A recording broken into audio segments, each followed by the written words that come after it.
भगा देबे मारते डंटा देख रहा है डंटा बोखारे छोड़ा देबो। चलिए ऑन कर दे आवाज। चलिए तो गुड मॉर्निंग ऑनलाइन भाई लोग को, ऑफलाइन ब्लॉग ने बोले पहले बोल देंगे। जितने भी लोग ऑनलाइन में हमें देख रहे हैं सबको सुबह का प्यार भरा नमस्कार। हम आपको कल बता रहे थे डाइजेस्टिव सिस्टम के बारे में, क्योंकि सबसे पहले तो आप भोजन करते हैं ठूस के 20 को 25 को रोटी पचाना ओकरा जरूरी है, और यदि नहीं पचेगा तो बुझिए रहा है सारा बात, तो बच्चा तो रहा नहीं। तो इसीलिए हम लोग उसके पचाने से संबंधित बहुत सारी बात पर चर्चा किए थे। चर्चा के लास्ट में हम लोग इस कदर पहुंच चुके थे कि हम लोग जो भोजन ग्रहण करते हैं उस भोजन के अवयव में कुछ बड़े बड़े भी कंपाउंड, कुछ बड़े बड़े यौगिक, कुछ जटिल यौगिक भी हम लोग भोजन के रूप में ले लेते हैं, जिसमें हम आपको कार्बोहाइड्रेट का नाम बताए थे, जिसमें हम आपको प्रोटीन का नाम बताए थे, और जिसमें हम आपको वसा का नाम बताए थे। और कुछ ऐसे सूक्ष्म अणु की भी चर्चा किए थे जो स्मॉलेस्ट होता है, जिसे पचाना नहीं पड़ता है, या जो पचा हुआ ऑलरेडी है उसको, उससे हमको ऊर्जा भी नहीं मिलती है, लेकिन वो हमारे जीवन के लिए उपयोगी है, वो हमारे जीवन के लिए जरूरी है। ऐसे कौन से पदार्थ हैं? तो उसमें हम आपको विटामिन, खनिज लवण और जल का नाम बताए थे। याद आ गया होगा कि भोजन के कितने अवयव का नाम बताए थे? टोटल 6 अवयव का नाम बताए थे, जिसमें 3 जो है वो बृहद अणु कहलाता है, जिसको आप कहते हैं मैक्रो मॉलिक्यूल्स। माइक्रो नहीं चला, मैक्रो। मैक्रो मतलब होता है बृहद, उसमें से 3 कौन कहलाता है? बृहद अणु कहलाता है। और लास्ट का जो 3 को बताए थे विटामिन, खनिज लवण और जल, वो क्या है? वो सूक्ष्म अणु है, जिसे पचाना नहीं पड़ता है, जिसे तोड़ना नहीं पड़ता है, जिससे हमें ऊर्जा नहीं मिलती है, लेकिन उसका हमारे दैनिक जीवन में उपयोग है। तो पहले हम लोग इस कार्बोहाइड्रेट, प्रोटीन और वसा के बारे में पढ़ लेते हैं, और जब ये स्टडी खत्म हो जाएगी तब हम आपको बताएंगे खनिज लवण, जल और विटामिन के बारे में। क्लियर? तो सभी लोग भली भांति पहले समझेंगे ये कार्बोहाइड्रेट भोजन के किस अणु में आता है, प्रोटीन और वसा। तो ये तीनों दिख रहा होगा कि बृहद अणु को 3 टाइप्स में बांटा गया है। बृहद अणु जो आपका है उसको कितने भागों में बांटा गया? 3 भागों में बांटा गया, कार्बोहाइड्रेट, प्रोटीन और वसा। यदि इसको ऐसे देखा जाए बाय नॉर्मल थाउट, तो आप देख रहे होंगे वसा में कम लेटर यूज हुआ है, प्रोटीन में उससे तनी ज्यादा लेटर यूज हुआ है, कार्बोहाइड्रेट में सबसे ज्यादा यूज हुआ है। हुआ कि नहीं हुआ? इसका मतलब है, बुझा, कि भोजन के जो हम अणु ग्रहण करते हैं, जो भोज्य पदार्थ ग्रहण करते हैं, उसमें सबसे ज्यादा कार्बोहाइड्रेट ग्रहण करते हैं। बुझा? हम ये कहना चाह रहे थे कि हम लोग जो भोज्य पदार्थ ग्रहण करते हैं उसमें सर्वाधिक मात्रा में क्या ग्रहण करते हैं? कार्बोहाइड्रेट ग्रहण करते हैं। कहेगा कैसे मास्टर साहब? कहे कि तू तो रोज खाना खाता है, साथ में जीवन में एक दिन खाया है कभी? तो जब आप पर डे खाना खाते हैं तो आप चावल 1 थाली लेते हैं, कोटड़ी में दाल लेते हैं, इतनी गोमो, घी तो मत चम्मच से देते हैं, आधा चम्मच, कोई देवो नहीं करता है। तो अंदाजा गया आपको कि चावल में मैक्सिमम क्या पाया जाता है? कार्बोहाइड्रेट। तो चावल में कार्बोहाइड्रेट, तो चावल आप ज्यादा लिए, अब दाल में प्रोटीन, तो प्रोटीन उससे कम लिए, घी में वसा, तो वसा तो चम्मच से लिए, या कितना तो ऐसे नाखूने से गिरा लेता है। आप बुझिए रहे होंगे, ऐसा तो नहीं आप बच्चा है, कितने नाखूने पर चढ़ा गिरा लेगा, वो आज चम्मच गिर जाएगा। बात बुझ रहा है? तो कहने का तात्पर्य यह था कि भोजन के अवयवों में हम लोग सबसे ज्यादा क्या लेते हैं? कार्बोहाइड्रेट, और उससे कम क्या लेते हैं? वसा। हम बृहद अणु की बात करेंगे तब, और वही हम सूक्ष्म अणु में चल जाएंगे तो सबसे कम विटामिन लेते हैं। बात बुझ रहा है? केकरा रोज फुर्सत है? विटामिन खाएगा, उतना महंगा मिलता है, ये खाएगा, तो उसके जगह पे हम लोग पानी से काम चलाते रहते हैं। जब कुछ रुचि होता है तो 1 गिलास पानी पी लेते हैं। बात बुझ रहा है कि नहीं बुझ रहा है? तो भोजन के सबसे बृहद अणु में जिसके बारे में अभी आप स्टडी शुरू किए हैं वो कार्बोहाइड्रेट है।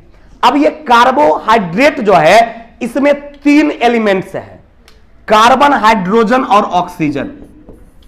एकदम गौर करना, ये कार्बोहाइड्रेट का जो निर्माण हुआ है इसमें 3 एलिमेंट्स, कार्बन भी है, हाइड्रोजन भी है और ऑक्सीजन भी है।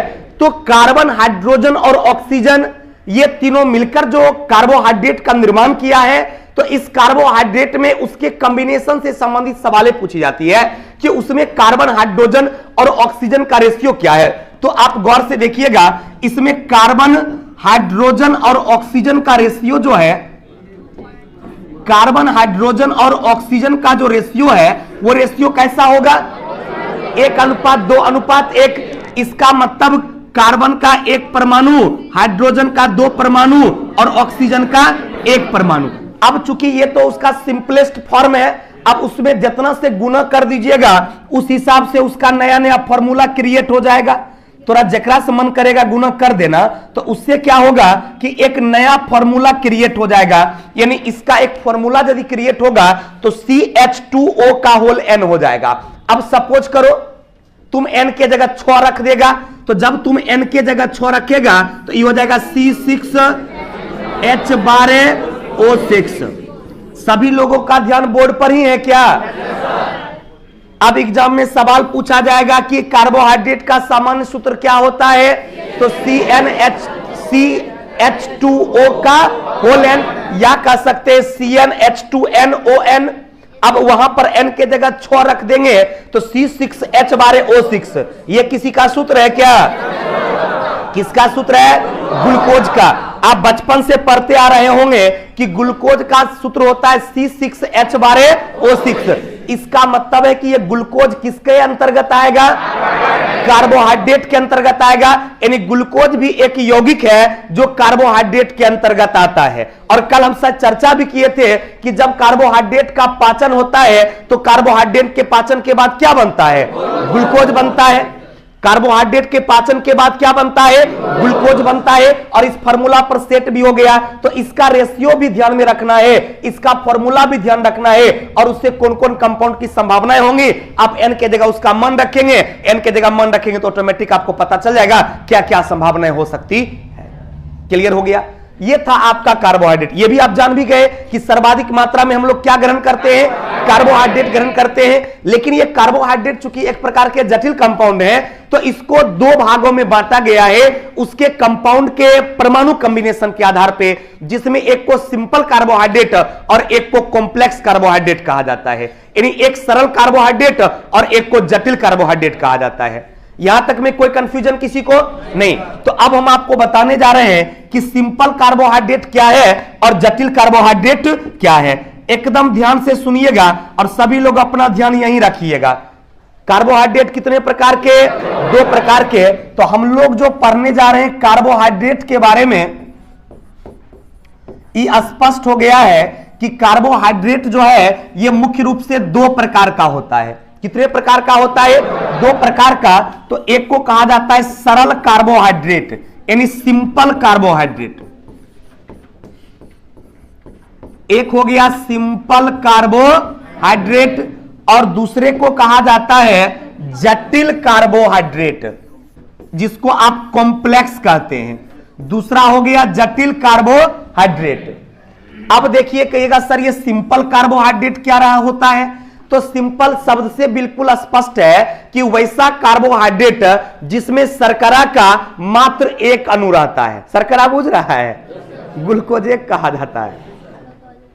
आप शर्करा जिसको बोलते हैं, सेकेराइड मतलब क्या? ग्लूकोज ही, जो कि उसके मतलब कार्बोहाइड्रेट के एक सबसे फर्स्ट नॉर्मल कंपाउंड में जिसका नाम आता है।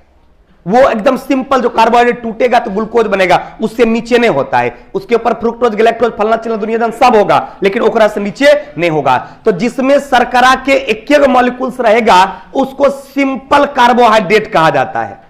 एकदम गौर करना, जिसमें शर्करा के 1 अणु रहेगा उसको क्या कहा जाएगा? तो सिंपल कार्बोहाइड्रेट कहा जाता है। अब ये चूंकि 1 अणु वाला होता है तो एक को मोनो कहा जाता है। कभी कभी आप सुनेंगे मोनो, डाई, ट्राई, नहीं सुनते हैं? तो एक को ही मोनो कहा जाता है। अतः ये जो सिंपल कार्बोहाइड्रेट है इसको हम मोनो कार्बोहाइड्रेट कह देंगे तो दिक्कत तो नहीं आपको होगा। तो हो सकता है कभी ऐसा भी एग्जाम पे रहे कि बताइए मोनो कार्बोहाइड्रेट के अंतर्गत कौन आएगा? तो जब मोनो कार्बोहाइड्रेट की बात होगा तो आप आराम से ग्लूकोज कह सकते हैं, आप आराम से ग्लूकोज के लैक्टोज भी कह सकते हैं।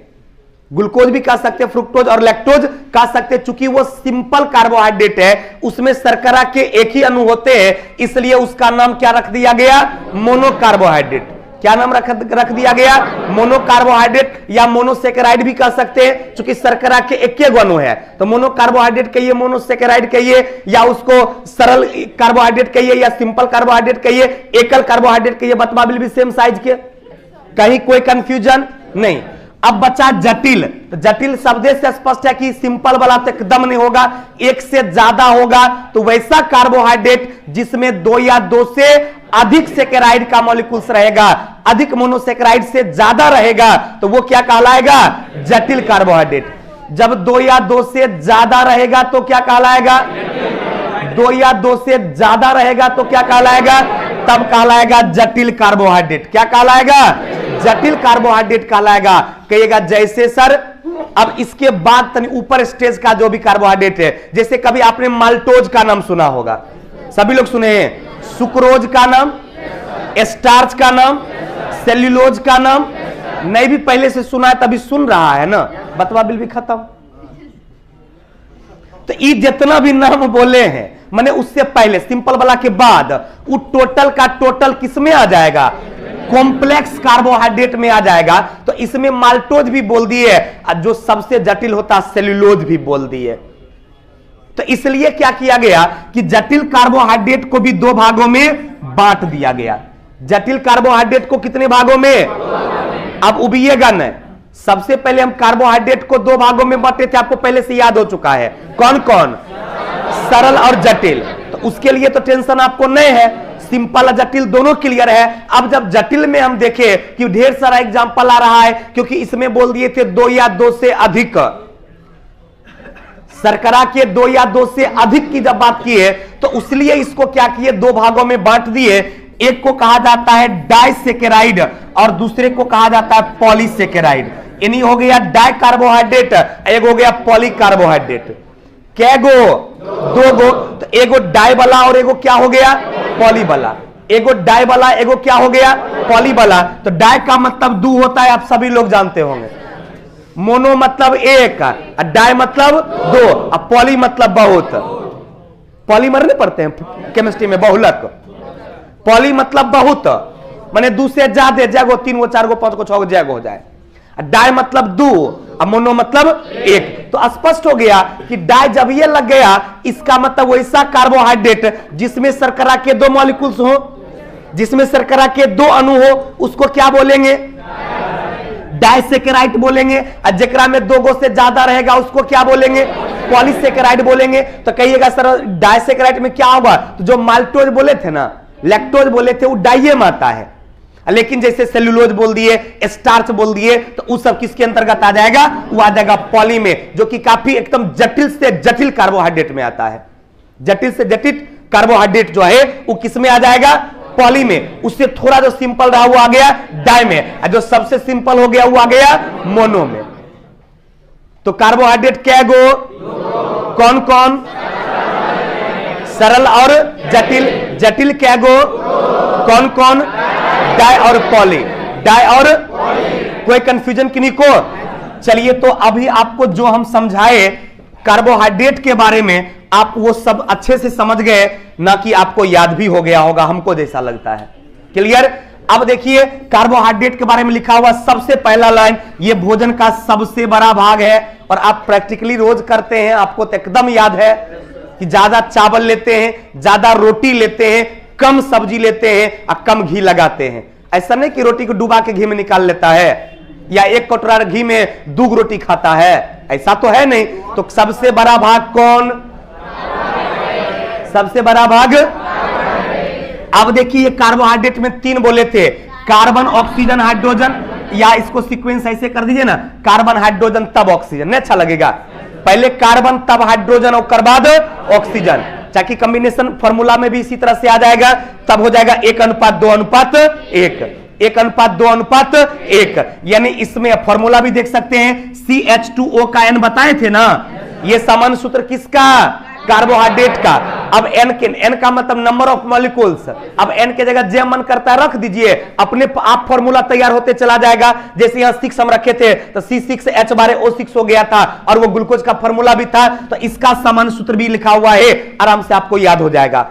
अब क्या किए कि कार्बोहाइड्रेट को 2 भागों में बांट दिए, एक हो गया सिंपल कार्बोहाइड्रेट, एक हो गया उसी के अंतर्गत आ गया मोनोसेकेराइड, और इसके बाद हम लोग पढ़ेंगे कॉम्प्लेक्स कार्बोहाइड्रेट के बारे में। तो सिंपल कार्बोहाइड्रेट बता दिए ना कि जिसमें शर्करा का क्या अणु रहेगा, एक अणु। सभी लोगों को याद होना चाहिए। यदि मेरे क्लास में किसी को याद नहीं हो रहा है, एक मतलब और ध्यान यहां नहीं है और उसको पढ़ने का एकदम अधिकार नहीं है, क्योंकि इतना बड़ा वैकेंसी कब जीवन में देखने को तुमको मिलेगा इसका अंदाजा तुमको नहीं है, हमको भी नहीं है। इसलिए इसी बार नौकरी लेना है। यदि अभी कोई ध्यान इधर उधर करके सोच रहा है अच्छा ये बार छोड़ते हैं अगला बार तैयारी करेंगे, तो भूल जाना ये बात। सोचना यह है कि क्यों सीट हमको चाहिए, इसी बार हम पक्का कर लेते हैं।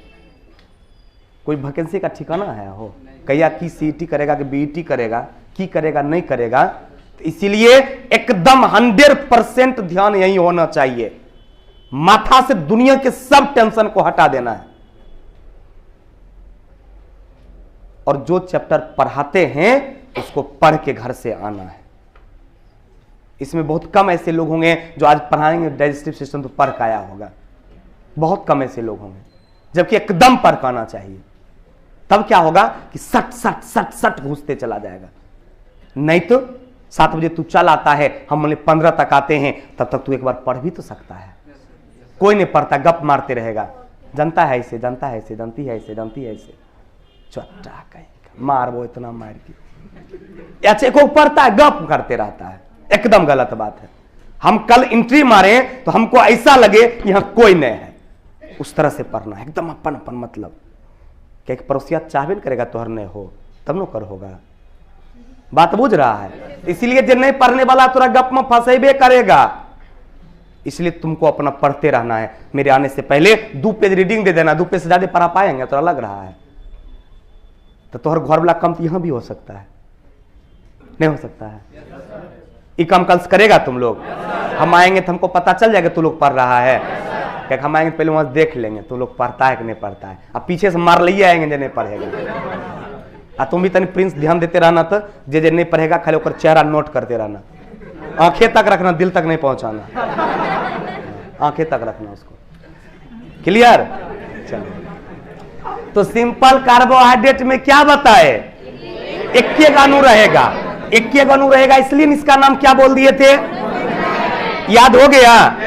इसका एग्जांपल ग्लूकोज फ्रुक्टोज बोले थे, आपके सामने लिखा हुआ है। चलिए, आप लोग बहुत तेज विद्यार्थी हैं। दूसरा में कॉम्प्लेक्स कार्बोहाइड्रेट बताए, जटिल कार्बोहाइड्रेट बताए, उसमें बोले थे 2 या 2 से ज्यादा, उसमें अधिक अणु रहेगा मौजूद, यानी 2 या 2 से अधिक अणु मौजूद रहेगा तो उसको क्या बोलिएगा, जटिल। जटिल को कितने भागों में, 2 भागों में बांटा गया। उसी में एक को कहा था डाइसेकेराइड, दूसरे को पॉलीसेकेराइड। इधर लिखा होगा दूसरे को कहा जाता है पॉलीसेकेराइड। तो डाइसेकेराइड में माल्टोज बताए थे, एकदम देखो लिखा हुआ है, सुक्रोज बताए थे, लैक्टोज बताए थे, या ट्रायोलोज बताए थे, नहीं बताए थे, लेकिन यहां लिखा हुआ देख लो। तो ये सब किसके एग्जांपल हो जाएगा, डाइसेकेराइड। यानी जिसमें शर्करा के 2 अणु हो वो क्या कहलाएगा, डाइसेकेराइड। डाइसेकेराइड 2 से ज्यादा हो जाएगा तो क्या कहलाएगा, स्पष्ट लिखा है 2 से अधिक।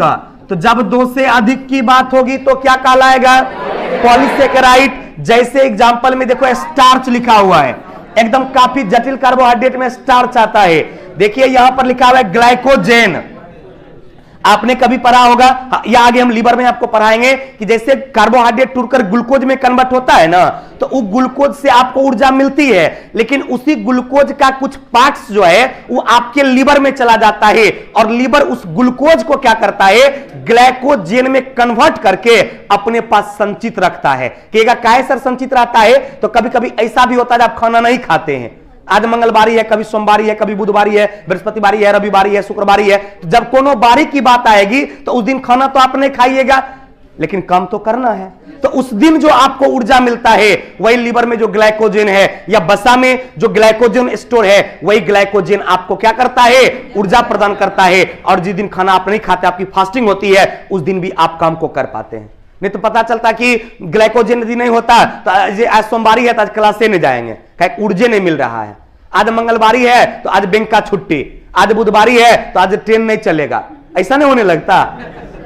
लेकिन ऐसा नहीं हो रहा है क्योंकि आपके शरीर में ग्लाइकोजन के रूप में वो ग्लूकोज स्टोर रहता है, तो वो ग्लाइकोजन जटिल है, वो समान रूप से नहीं टूटेगा। सोचेगी रोज खानो खाते हैं वो टूटे नहीं, वो आपके बैंक है, वो बैंक में पैसा रखल है, पहले पर्स वाला खत्म होगा तब उसको निकालना पड़ेगा, निकालने के बाद वो खर्च होगा। जब आप भोजन नहीं करेंगे तो आपके शरीर को एनर्जी की आवश्यकता होगी, तब वहां से टूटेगा, तब थोड़ा मिलेगा। तो स्टार्च हो या ग्लूकोज हो या सिटीन हो या सेल्यूलोज हो, ये सब जटिल में आता है। किस में आता है? ये टोटल का टोटल, चाहे वो स्टार्च हो, ग्लाइकोजन हो या सिटीन हो या फिर सेल्यूलोज हो, ये सब किसके अंतर्गत आता है? ये सब आता है पॉलीसेकेराइड, एकदम जो कि काफी जटिल होता है और इसको टूटने में काफी टाइम भी लगता है। अब जो आप कार्बोहाइड्रेट लेते हैं या प्रोटीन लेते हैं या वसा लेते हैं तो उसमें क्या है कि अलग अलग तरह के कैलोरी ऊर्जा आपको मिलती है। जैसे कि 1 ग्राम आप कार्बोहाइड्रेट ले लिए, तो जब आप 1 ग्राम कार्बोहाइड्रेट लेंगे तो आपको मात्र 4.2 कैलोरी ऊर्जा मिलेगी। कितना ऊर्जा मिलेगी? मात्र 4.2 कैलोरी ऊर्जा मिलती है। यदि आप 1 ग्राम प्रोटीन लेते हैं तो इससे भी आपको 4.2 कैलोरी ऊर्जा मिलेगा। यानी कार्बोहाइड्रेट और प्रोटीन इन दोनों से समान ऊर्जा मिलता है, लेकिन मात्रा ज्यादा हम कार्बोहाइड्रेट का लेते हैं, प्रोटीन का कम लेते हैं। इसका एक और कारण है कि प्रोटीन थोड़ा महंगा मिलता है और कार्बोहाइड्रेट थोड़ा सस्ता मिलता है। कार्बोहाइड्रेट से पेट भरता है, प्रोटीन से पेट नहीं भरेगा। एनर्जी मिलेगा लेकिन लगेगा भूखले हैं। बात बुझ रहा है? जबकि ऊर्जा समान है दोनों में, कार्बोहाइड्रेट से भी 4.2 कैलोरी और प्रोटीन से भी 4.2 कैलोरी, लेकिन वसा से एकदम दुगुना मिलता है। 1 ग्राम यदि वसा आप फैट लेते हैं तो इससे मिलेगा आपको 9.2 कैलोरी। कितना कैलोरी? 1 ग्राम वसा से कितना? 9.2 कैलोरी। 1 ग्राम प्रोटीन से 4.2 कैलोरी और 1 ग्राम कार्बोहाइड्रेट से 4.2 कैलोरी। ये डाटा एकदम थोड़ा याद होना चाहिए। एग्जाम में डायरेक्ट सवाल पूछेगा कि 1 ग्राम कार्बोहाइड्रेट के पाचन से कितना मिलता है? 4.2 कैलोरी। 1 ग्राम प्रोटीन से कितना मिलता है? 4.2 कैलोरी और 1 ग्राम वसा से कितना मिलता है? तो 9.2 कैलोरी। कोई कंफ्यूजन किन्हीं को? चलिए, कोई विधि नहीं है चला, उसके लिए तो तुमको अभी 12th वाला पढ़ना पड़ेगा। क्या होगा ये हमरा पहले बताएगा तब ना। नहीं, यहाँ नहीं पढ़ना है वो सब।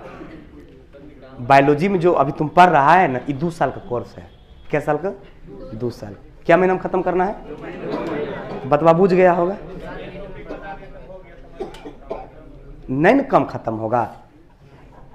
अच्छा बताओ, जिंदगी में कहियो पूछेगा कि कार्बोहाइड्रेट से आखिर 4.2 कैलोरी काहे निकलता है? जिंदगी में कहियो? हम तो 14 साल से पढ़ा रहा लिए चला है। 14 साल करियर में जब हम नहीं देख लिए तो तू लगते देख ले भी, 14 साल में एक्सपायर कर दे भी तू। एजुकेशनल क्षेत्र में आप देखो, बोलता तू समझ लिया, एजुकेशनल क्षेत्र में एक्सपायर कर दे भी। बीवी बाल बच्चा मारते मारते शुद्ध कर देता हो कि क्लास में एक्सपेरिमेंट करे रही, नौकरी लगे कोई बल्ला चौथा कहीं कहता है बता 4.2 कैसे निकालेंगे। अरे याद रखना है कि 1 ग्राम कार्बोहाइड्रेट जब पच जाएगा तो 4.2 कैलोरी ऊर्जा मिलेगा। 1 ग्राम प्रोटीन पच जाएगा तो 4.2 कैलोरी ऊर्जा मिलेगा और 1 ग्राम वसा पच जाएगा तो 9.2 कैलोरी ऊर्जा मिलेगा। क्लियर हो गया? चलिए, अब आई प्रोटीन की बात। यानी कार्बोहाइड्रेट आपका खत्म हो गया, अब किसके बारे में पढ़ेंगे? प्रोटीन के बारे में।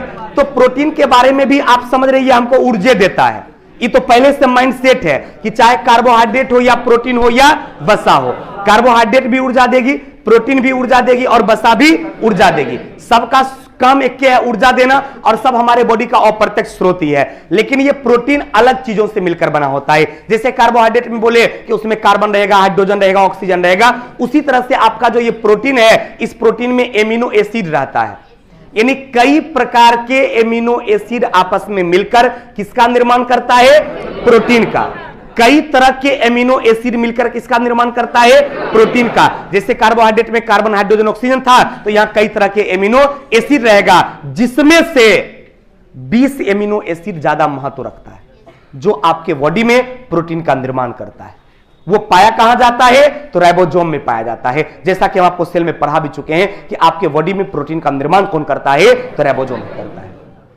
अब आप एक्स्ट्रा भी लेते हैं क्योंकि उससे आपका काम तो चलेगा नहीं, आपको तो ऊर्जा ज्यादा चाहिए, तो आप एक्स्ट्रा क्या लेते हैं? तो आप दाल खाते हैं, आप दूध खाते हैं, आप मशरूम खाते हैं, आप सोयाबीन खाते हैं, आप मांस खाते हैं। तो इस सब से भी आपके बॉडी को प्रोटीन प्राप्त होती है। लेकिन दूध खाइए या दाल खाइए, सोयाबीन खाइए, मशरूम खाइए या मांस खाइए, इसमें सबसे ज्यादा की बात आती है कि आखिर सबसे ज्यादा कहां से ग्रहण करते हैं? तो याद रखिएगा, मशरूम से। प्रोटीन के सर्वाधिक स्रोत की बात आपसे की जाएगी कि प्रोटीन का सबसे बड़ा स्रोत क्या है जो हम ग्रहण करते हैं? तो आंसर क्या हो जाएगा? मशरूम। और ये मशरूम से आपको 80% प्रोटीन मिलता है। इस मशरूम से आपको कितना प्रोटीन मिलता है? 80% प्रोटीन। यानी इसलिए तो बहुत महंगा देता है, नहीं इतनी वो देता है 4-5 गो आता है उजर का अक्का देगा 50 रुपए, 60 रुपए, 70 रुपए, 80 रुपए।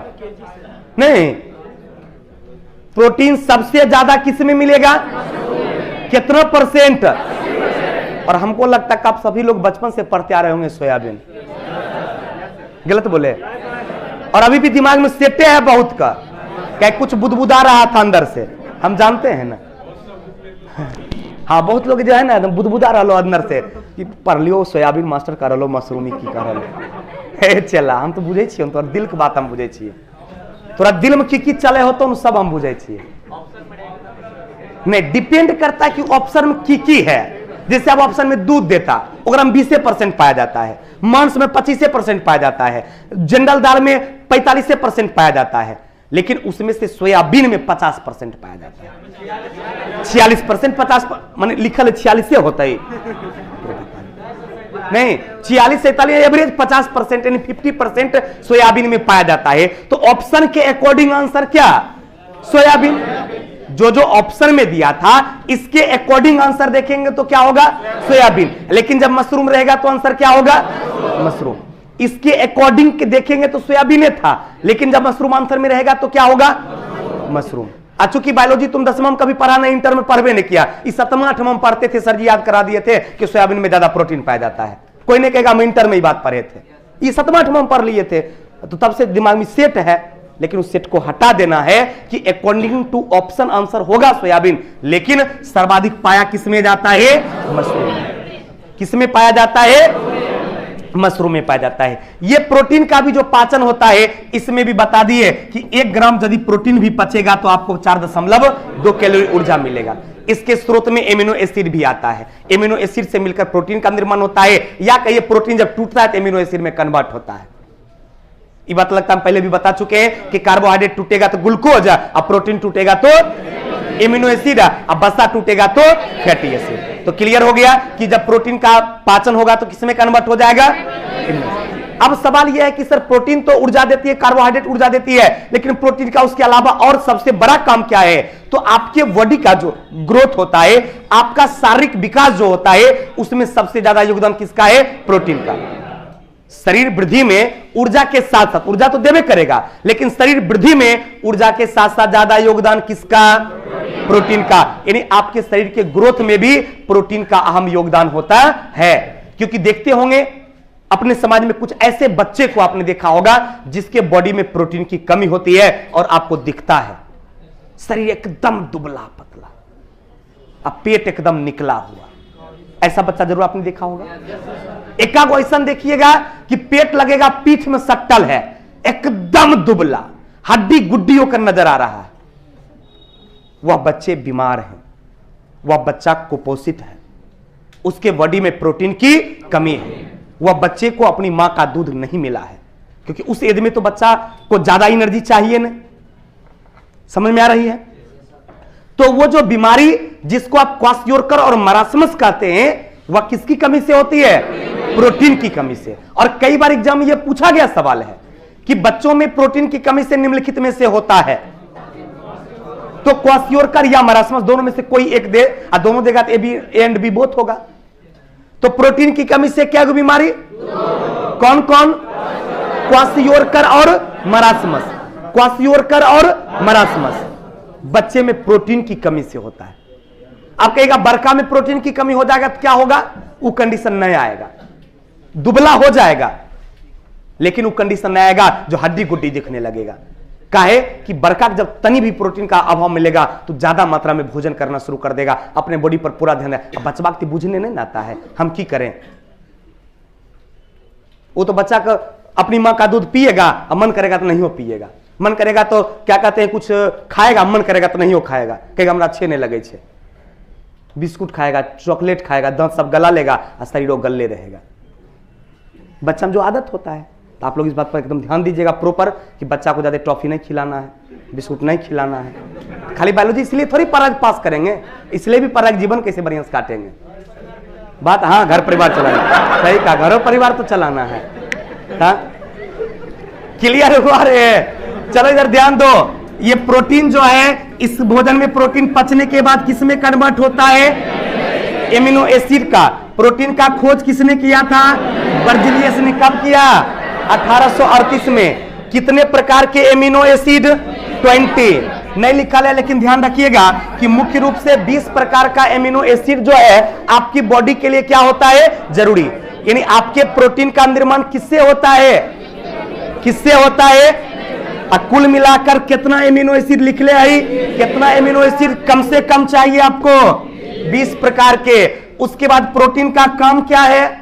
ऊर्जा प्रदान करना और शरीर के निर्माण में। तो बॉडी बिल्डिंग कहा जाएगा तो किसका नाम आएगा? बॉडी ब्लॉक या बॉडी बिल्डिंग कहा जाएगा तो किसका नाम आएगा? प्रोटीन का नाम आएगा, क्योंकि यह सिर्फ ऊर्जा ही नहीं बल्कि आपके बॉडी के निर्माण में भी भाग लेती है। ऊर्जा की आपूर्ति करने के साथ साथ यदि आपके बॉडी में प्रोटीन की कमी हो जाएगी तो कौन बीमारी होगा? क्वासियोरकर और मरासमस। 1 ग्राम प्रोटीन के पाचन से कितना ऊर्जा मिलेगा? कितना ऊर्जा मिलेगा? 4.2 कैलोरी। प्रोटीन में कोई कंफ्यूजन? अब हम आते हैं बसा पर। कहिएगा ये बसा क्या करता है? इतना पहले से पता है कि हो सकता है दिया होगा, तो हम एकराम की करें? तो हम इसमें की करें? तुम कौन कुछ करेगा तो कहेंगे हम, यही सही है। 1838 से ध्यान दें। 1900 कुछ में बसा का खोज हुआ था, 47 के आसपास। ध्यान देंगे तो ऊर्जा दिया तीनों, कार्बोहाइड्रेट भी, प्रोटीन भी और बसा भी। कार्बोहाइड्रेट भी, प्रोटीन भी और बसा भी। तो उसमें प्रोटीन भी ऊर्जा दिया, बसा भी ऊर्जा दिया, लेकिन बसा से आपको सर्वाधिक ऊर्जा मिलती है। सर्वाधिक ऊर्जा किससे मिलती है? सर्वाधिक ग्रहण क्या करते हैं? कार्बोहाइड्रेट। लेकिन कार्बोहाइड्रेट से ऊर्जा आपको कम मिलता है। अब बसा कम में लेते हैं, लेकिन बसा से ऊर्जा क्या मिलता है? ज्यादा। मात्र 1 ग्राम बसा का पाचन हो जाएगा तो 9.2 कैलोरी ऊर्जा आपको मिल जाएगी। अब बसा के स्रोत की बात आई तो दूध में भी बसा है, मांस में भी बसा है, घी में भी बसा है, बसा के प्रमुख वनस्पति तेल में भी बसा है। अरे हम लोग तेल इसलिए खाते हैं हमारे बॉडी में बसा मिल पाए। तो लेकिन सबसे ज्यादा की बात करेगी तो घी आंसर होगा, चाहे वो वनस्पति तेल हो। हालांकि घी भी एक वनस्पति तेल में आता है, लेकिन आंसर यदि वनस्पति तेल भी हो, घी भी हो, या अंडा भी हो, मछली भी, दिस दैट जो भी हो, तो आंसर क्या हो जाएगा? घी। यानी बसा के प्रमुख स्रोत में आता है आंसर घी का। अब है कि बसा जो हम लेते हैं यदि वो ज्यादा मात्रा में लेंगे तो होगा क्या? जैसे आपके लीवर का काम है बसा का पाचन करना, लेकिन आप जब ज्यादा मात्रा में बसा ले लेंगे तो आपका लीवर उस फैट को तोड़ नहीं पाएगा जिस वे में तोड़ना चाहिए, जिस वे में आपको ऊर्जा मिलना चाहिए। तो जब आपका लीवर उस बसा को तोड़ नहीं पाएगा तो डायरेक्ट आपके शरीर से क्या होगा? बाहर निकलना शुरू करेगा। पता चलेगा bedroom bathroom, bedroom bathroom, condition start हो जाएगा। बात बुझ रहे हैं? तो इसलिए कम से कम मात्रा में ही प्रयास कीजिए कि हम लोग बसा खाए। कभी कभी ससुराल लड़का जाएगा ना तो 1 चम्मच घी कहेगा ना 1 चम्मच और गिरवा दो ना, सोचेगा दूसरे के खा लेते हैं, पेटवा अपने ना है, घी न दोसर कह रहे। तो इसलिए इस पर भी केयर करना है कि भले खाना दोसर को हो, पेट अपने है। बात बुझा? इसीलिए लिमिट मात्रा में खाना है। किस मात्रा में? हाँ, इन्हें एक दोसर घर का अनाज देना है बर्बाद कर। चलो ध्यान दो। तो क्लियर हो गया? बसा टूटेगा तो हम पहले बता चुके किसमें कन्वर्ट होगा? फैटी एसिड में। किसमें होगा? फैटी एसिड में एवं ग्लिसरॉल में। फैटी एसिड तो बनबे करेगा, एवं वो किसमें कन्वर्ट होगा, ग्लिसरॉल में भी कन्वर्ट होगा। क्योंकि यदि ग्लिसरॉल नहीं कन्वर्ट होकर रहेगा लीवर में तो कभी कभी आप भूखले रह जाते हैं, चाहे बनाने के अभाव में या फास्टिंग में, किसी भी कंडीशन में, तो उस समय यही आपको क्या करती है, ऊर्जा प्रदान करने का काम करती है। इसके अलावा वसा का एक बहुत बड़ा यूज भी है कि वह अपने में कुछ विटामिन को भी घोल कर रखता है। ये आपके शरीर का समझो एक महत्वपूर्ण भोज्य पदार्थ में से आता है। जैसे आपने विटामिन ए का नाम सुना है, विटामिन डी का नाम सुना है, विटामिन ई का नाम सुना है, विटामिन के का नाम सुना है। ये चारों किसमें घुलनशील होता है, किसमें, वसा में। ए डी ई के, ए डी ई के, ए डी ई के, याद हो गया। वसा में क्या विटामिन घुलनशील, 4 गो। अब इन्हीं लीवर जो आपका है, 4 गो नहीं बोलो, ए डी ई के, यानी आपका लीवर वसा का तो पाचन करवे करता है और वसा के पाचन के साथ साथ वसा में घुलनशील विटामिन का भी पाचन करेगा, वसा का भी पाचन करेगा। और वसा में जो घुलनशील विटामिन है उसका भी पाचन कौन करता है, लीवर करता है। लीवर यानी यकृत, आपका लीवर वसा का भी पाचन करेगा और वसा में घुलनशील विटामिन का भी पाचन करेगा। मिलेगा क्या, ऊर्जा। ज्यादा लेंगे तो आपका लीवर तोड़ नहीं पाएगा। और ये कंडीशन लगातार आपका रह गया कि वसा अधिक मात्रा में लगातार लेते जा रहे हैं तो आपके बॉडी में क्या होगा कि उस फैट जमना स्टार्ट कर देगा, आपका लीवर में सूजन आना शुरू करेगा, लीवर आपका हीट हो जाएगा और लीवर संबंधी विभिन्न प्रकार की बीमारियां हो जाएगी। इसलिए ये वसा जितना फायदा तुमको दे रहा है उसी मुताबिक घाटा भी आपको दे सकता है। इसलिए इसकी कम मात्रा हम लोग अपनी बॉडी में क्या करते हैं, स्वीकार करते हैं। आपके बॉडी में जैसे कोशिका की बात करेंगे, कोशिका के बारे में पहले पढ़ भी चुके हैं। उसमें कोशिका झिल्ली होता है, केंद्रक होता है, केंद्रक झिल्ली होता है, केंद्रक द्रव होता है, कोशिका द्रव होता है। तो उस सब का जो प्लेट बनता है, उस सब की जो झिल्लियां तैयार होती है वह भी किससे तैयार होता है, वसा से। वो भी किससे तैयार होता है, वसा से। यानी वसा के ऊर्जा के साथ साथ ये क्या बोलते हैं, विटामिन का पाचन करना, विटामिन को अपने में रखना, ग्लाइकोजेन को अपने में रखना, फैटी एसिड से आपको ऊर्जा देना, एवं केंद्रक झिल्ली, कोशिका झिल्ली, केंद्रक द्रव, कोशिका द्रव, ये सब के निर्माण में भी वो भाग लेती है। और वसा का खोज किसने किया था, ब्लोर। किसने किया था, ब्लोर। 1943 में, 1943 में ब्लोर ने किसका खोज किया था, वसा का खोज किया था। अरे पहले से वो था, वो बता दिया कि वसा है। बात समझे, वसा तो पहले से था लेकिन वो बता दिया कि यही वसा है, ये फैट है, ये टूटता है। क्लियर। अब है कि जब वसा में विटामिन घुलनशील की बात करेंगे तो चारों विटामिन आपको याद हो गया, कौन कौन विटामिन घुलता है, ए डी ई और के, ए डी ई और के।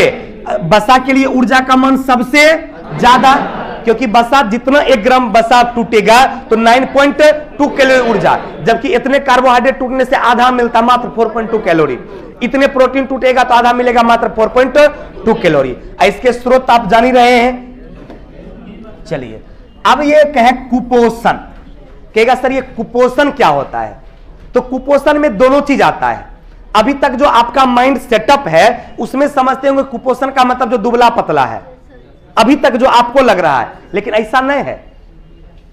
कुपोषण में जो ज्यादा दुबला है वो और जो ज्यादा मोटा है वो दोनों आता है, यानी वो दोनों कुपोषण का शिकार है। हाथी का शरीर किसी किसी का देखिएगा, वो जब चलेगा तो लगेगा रोड धस रहा है। कम से कम तो 4 फीट का रोड है तो आप उसमें नहीं एंट्री कर सकते हैं, वो अकेले जाएगा।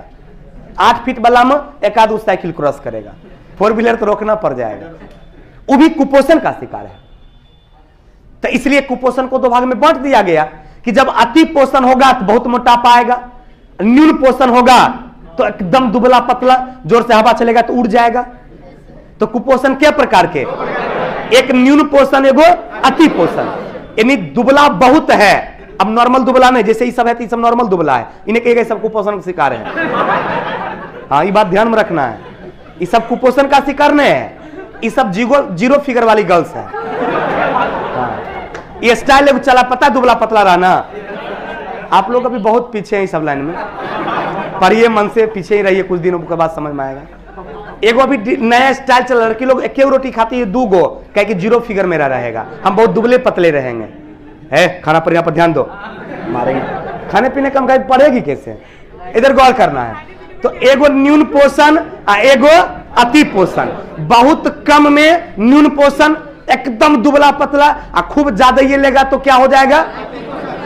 अति पोषण। तो इसीलिए देखो एगो है अति पोषण, एगो है न्यून पोषण। न्यून पोषण होगा तो क्वाशियोरकर बीमारी हो जाएगा और मरासमस बीमारी हो जाएगा। और जब अति पोषण होगा तो मोटापा, हृदय रोग, मधुमेह, बहुत लोगों को देखते होंगे डायबिटीज हो जाता है।